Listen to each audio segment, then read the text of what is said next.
Hello बच्चों, welcome. बच्चों, आज का जो हमारा टॉपिक है वो है नेक्स्ट टॉपिक जो आपका वो है थॉमसन मॉडल ऑफ एटम। तो बच्चे क्या है कि एटम के बारे में हम इतना जानते हैं कि मैंने आपको फर्स्ट यूनिट में बताया कि एटम के सेंटर में क्या होता है, एक न्यूक्लियस होता है। और न्यूक्लियस के अंदर मैंने क्या बताया आपको कि न्यूक्लियस सेंटर में होता है और न्यूक्लियस के अंदर प्रोटॉन और न्यूट्रॉन होते हैं और इसके सराउंडिंग में जो होते हैं वो इलेक्ट्रॉन्स जो हैं वो रिवॉल्व कर रहे होते हैं। लेकिन ये चीज़ तो हमें बड़े बाद में पता चली। लेकिन बेसिकली क्या है कि स्टार्टिंग में बहुत सारे मॉडल्स आए एटम्स के बारे में, जिसमें ये स्टडी किया गया कि एटम बेसिकली बहुत सारे साइंटिस्ट ने अलग अलग मॉडल दिए और उनमें से कुछ मॉडल जो है वो फेल हो गए। अब जो वो सारे मॉडल्स हमने पढ़ने हैं कि शुरू में वो मॉडल आए कैसे और वो फेल कैसे हुए, उनकी क्या लिमिटेशंस थी। तो हर एक ने अपना अपना मॉडल दिया। उनमें से सबसे पहला जो साइंटिस्ट था जिसने मॉडल दिया वो था बच्चे थॉमसन। थॉमसन ने अपना मॉडल दिया एटम के बारे में 1898 में। और उसने 1898 में जो एटम का मॉडल दिया उसने उसका नाम क्या रखा, थॉमसन्स मॉडल ऑफ एटम। तो सबसे पहले इसने एटम का स्ट्रक्चर दिया। अब बेसिकली क्या होता है कि जो जो हम आगे जाएंगे तो हम देखेंगे कि इसके मॉडल में भी कुछ ड्रॉबैक्स हैं, फिर हम जो ही आगे गए तो उनके मॉडल्स में भी ड्रॉबैक्स हैं। तो फिर फाइनली एक मॉडल जो है वो एक्सेप्ट होता है। तो वो कौन सा मॉडल एक्सेप्ट होगा जिसकी कोई भी लिमिटेशन नहीं होगी, तो वो हम आगे देखेंगे। लेकिन सबसे पहला मॉडल जो कि एटम के बारे में दिया वो था थॉमसन मॉडल ऑफ एटम 1898 में। तो होता क्या है कि Thomson was the first how proposed a detailed model of the atom. के थॉमसन सबसे पहला साइंटिस्ट था जिसने एटम के बारे में स्टडी की। फिर आपको याद रखना the model of the atom is also known as plum pudding model. Plum pudding model means ये हम कहते हैं किशमिश को, और आर रेजिंग पडिंग मॉडल और वाटरमेलन मॉडल। तो आपको सिंपली याद रखना है कि इस मॉडल को हम वाटरमेलन मॉडल भी कहते हैं। क्यों कहते हैं, कैसे कहते हैं, अभी आपको समझाएंगे। Thomson proposed that an atom consists of a uniform sphere of positive charge which is distributed uniformly। समझना है अच्छे से।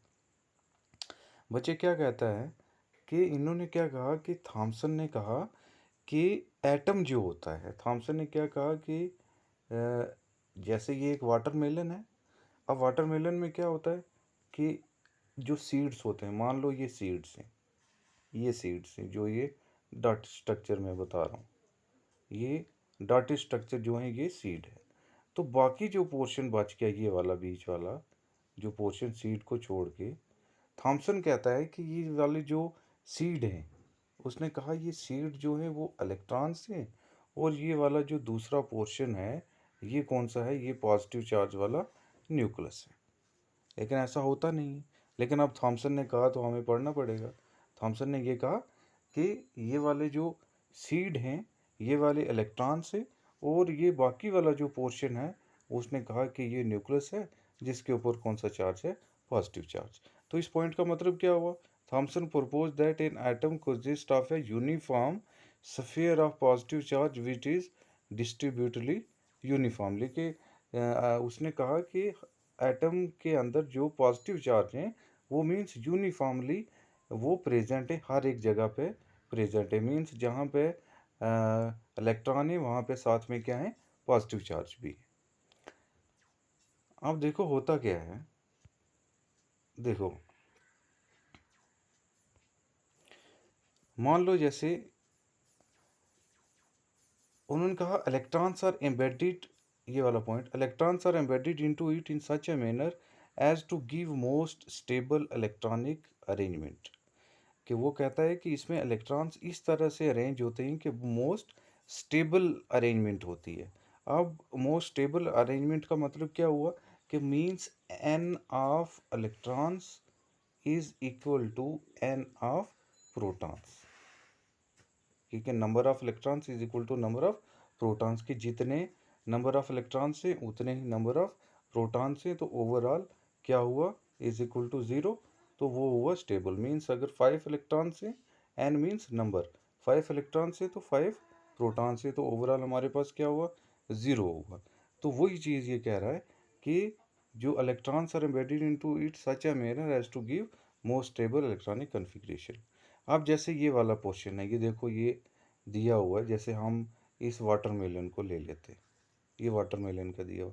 तो इस वाटरमेलन में इसने क्या कहा कि ये वाले जो सीड्स हैं, ये सीड्स आप देख रहे हो ब्लैक कलर के जो ये सीड्स हैं, उसने कहा कि वाटरमेलन के अंदर जैसे ये सीड्स हैं, ये ब्लैक कलर के सीड्स, उसने कहा कि ये आ गए इलेक्ट्रॉन्स। तो फिर उसने कहा कि ये वाला जो पोर्शन, बाकी वाला जो बल्क वाला पोर्शन है जो हम खाते हैं वाटरमेलन का, रेड वाला जो पोर्शन होता है ये वाला, उसने कहा कि ये वाला जो बाकी वाला पोर्शन है सीड को छोड़कर, ये वाला जो पोर्शन, उसने क्या कहा कि ये भाई प्रोटॉन्स आ गए, मीन्स न्यूक्लियस हो गए, जिससे उसने क्या कहा उसके ऊपर पॉजिटिव चार्ज है। लेकिन ऐसा बेसिकली होता नहीं है, लेकिन थॉमसन ने कहा है तो पढ़ना पड़ेगा। फिर सिमिलरली देखो ये आगे वाला ये पोडिंग मॉडल है, ये भी वही है कि जैसे ये देखो यहाँ पे ये स्फेरिकल है और साथ में ये यहाँ पे ये इलेक्ट्रॉन से और ये इलेक्ट्रॉन से, और ये वाला पोर्शन जो है ये प्रोटॉन्स का पोर्शन है। ठीक है, तो ये कहा किसने, थॉमसन ने कहा।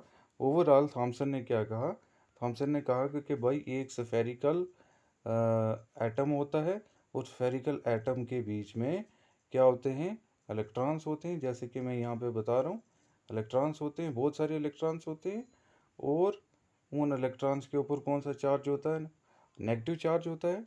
और बाकी जो इलेक्ट्रॉन्स के अलावा जो पोर्शन बचता है यहाँ पे, वहाँ पे ये वाले जो पोर्शन होता है, ये वाले क्या होते हैं, प्रोटॉन्स होते हैं, मीन्स न्यूक्लियस होता है जिसके ऊपर पॉजिटिव चार्ज होता है। मीन्स जो उसने कहा कि जितने इलेक्ट्रॉन्स होते हैं उतने ही क्या होते हैं, प्रोटॉन्स होते हैं। ये कहा किसने, थॉमसन ने। लेकिन इसकी बहुत सारी ड्रॉबैक्स थी, लिमिटेशंस थी। तो इन शॉर्ट थॉमसन का ये इतना सही मॉडल है कि उसने कहा कि जो एटम है ये स्फेरिकल होता है, और उसमें जितने नंबर ऑफ इलेक्ट्रॉन से, जितने इलेक्ट्रॉन से उतने ही नंबर ऑफ क्या होंगे, प्रोटॉन्स होंगे। ठीक है, जैसे कि उसने वाटरमेलन की एग्जांपल दी कि सीड्स हमारे पास इलेक्ट्रॉन्स आ गए, और बाकी जो पोर्शन हम खाते हैं रेड वाला पोर्शन, उसने कहा वो प्रोटॉन्स है। इतना सा मॉडल था थॉमसन का। लेकिन फिर इसकी कुछ लिमिटेशंस थी। क्या लिमिटेशंस थी बच्चे, वो समझना आपने। इसकी सबसे पहली ड्रॉबैक्स का मीनिंग क्या होता है, लिमिटेशन, कि जो उसकी खामियां थी।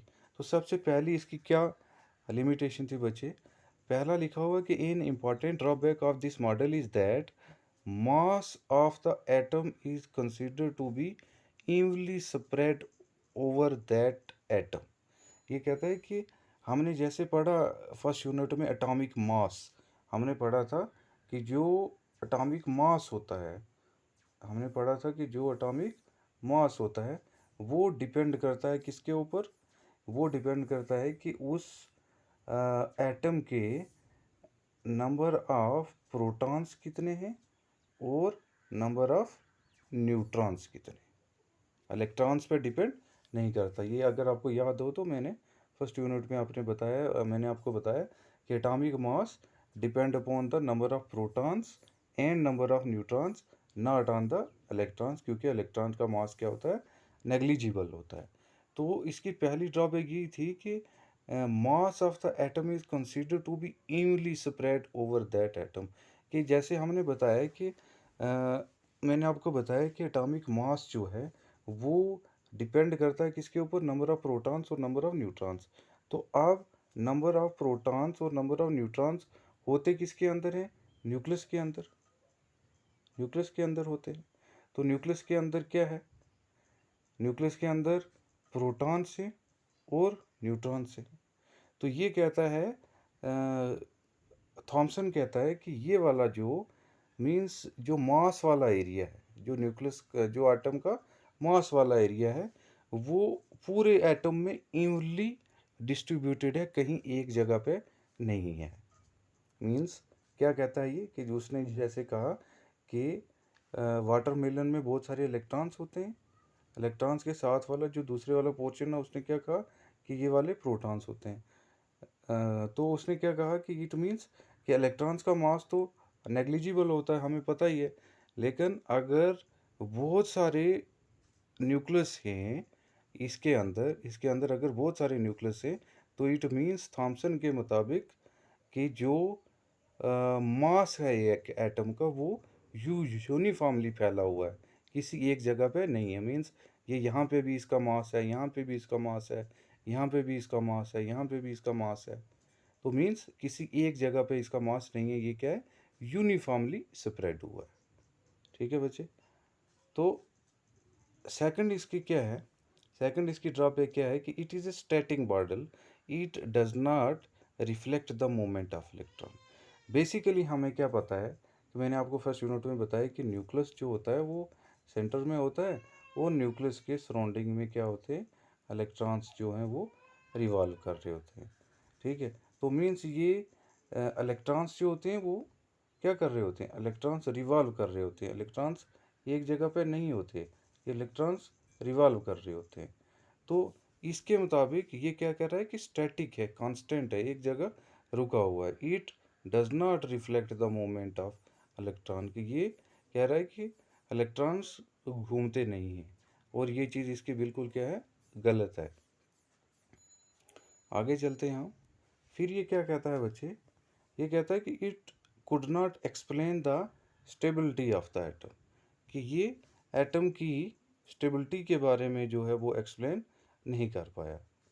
थॉमसन जो मॉडल था, ये एटम की स्टेबिलिटी के बारे में एक्सप्लेन नहीं कर पाया कि एटम स्टेबल कैसे होता है। क्यों? कि उसने क्या कहा कि एटम जो होता है वो स्फेरिकल तो होता है, मीन्स वाटरमेलन की जगह की तरह, मीन्स बहुत सारे इलेक्ट्रॉन्स हैं, और बहुत सारे इलेक्ट्रॉन्स के साथ साथ उसने क्या कहा कि बहुत बहुत सारे क्या हैं, प्रोटॉन्स भी हैं।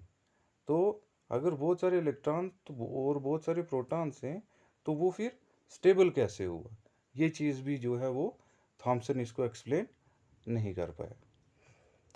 तो लास्ट जो इसकी लिमिटेशन थी वो क्या थी कि this model explained electrical neutrality of the atom, कि इसने तो बता दिया कि इलेक्ट्रिकल न्यूट्रलिटी के बारे में तो बता दिया थॉमसन ने। कैसे इलेक्ट्रिकल न्यूट्रलिटी के बारे में बता दिया इसने, इसने बताया कि मीन्स कि जैसे एक वाटरमेलन के अंदर उसने कहा कि जितने इलेक्ट्रॉन सीड से, मीन्स जितने इलेक्ट्रॉन से उतने ही क्या है, प्रोटॉन से। जो ज़्यादा डॉटेड है मैं प्रोटॉन बता रहा हूँ कि जितने इलेक्ट्रॉन से उतने ही क्या है, प्रोटॉन से। मीन्स अगर 5 इलेक्ट्रॉन से एग्जांपल दे रहा हूँ, तो 5 क्या है, प्रोटॉन से।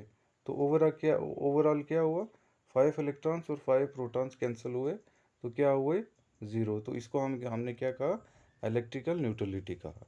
ये चीज़ तो इसने एक्सप्लेन की, electrical neutrality, but it fails to explain the other observation like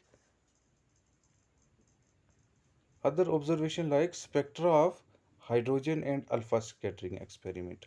ये अल्फा स्कैटरिंग एक्सपेरिमेंट अभी हम आगे पढ़ेंगे कि ये अल्फा स्कैटरिंग एक्सपेरिमेंट के बारे में जो है वो एक्सप्लेन नहीं कर पाया। अल्फा स्कैटरिंग एक्सपेरिमेंट क्या है, ये हम अभी रदरफोर्ड में पढ़ेंगे और आपको पता चल जाएगा।